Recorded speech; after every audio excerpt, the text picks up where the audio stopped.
प्रारब्ध पहले रचा, पीछे रचा शरीर। तुलसी चिंता क्यों करे, भज ले श्री रघुबीर।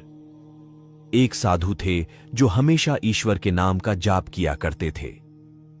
बुजुर्ग होने के कारण जब भी गुरुजी को शौच, स्नान आदि के लिए जाना होता था, वे अपने शिष्यों को आवाज लगाते थे और शिष्य ले जाते थे।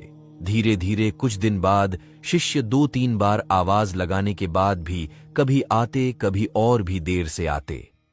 एक दिन रात को निवृत्त होने के लिए जैसे ही गुरुजी आवाज लगाते हैं, तुरंत एक बालक आता है और बड़े ही कोमल स्पर्श के साथ गुरुजी को निवृत्त करवाकर बिस्तर पर लेटा जाता है। अब ये रोज का नियम हो गया। एक दिन गुरुजी को शक हो जाता है कि पहले तो शिष्यों को 3-4 बार आवाज लगाने पर भी देर से आते थे, लेकिन ये बालक तो आवाज लगाते ही दूसरे क्षण आ जाता है और बड़े कोमल स्पर्श से सब निवृत्त करवा देता है। एक दिन गुरुजी उस बालक का हाथ पकड़ लेते हैं और पूछते कि सच बता, तू कौन है? मेरे शिष्य तो ऐसे नहीं हैं।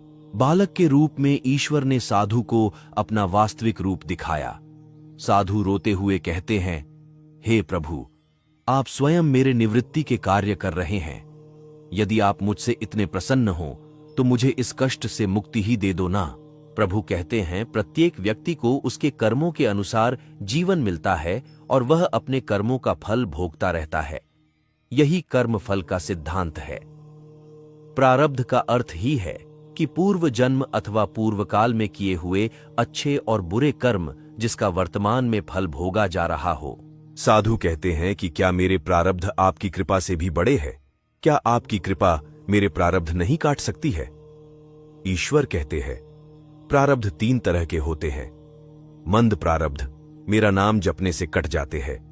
तीव्र प्रारब्ध किसी सच्चे संत का संग करके श्रद्धा और विश्वास से मेरा नाम जपने पर कट जाते हैं, किंतु तीव्रतम प्रारब्ध भुगतने ही पड़ते हैं। प्रभु कहते हैं कि मेरी कृपा सर्वोपरि है। ये अवश्य आपके प्रारब्ध काट सकती है, लेकिन फिर अगले जन्म में आपको ये प्रारब्ध भुगतने फिर से आना होगा। यही कर्म नियम है। लेकिन जो हर समय श्रद्धा और विश्वास से मुझे जपते हैं, उनके प्रारब्ध मैं स्वयं साथ रहकर कटवाता हूं और तीव्रता का एहसास नहीं होने देता हूं।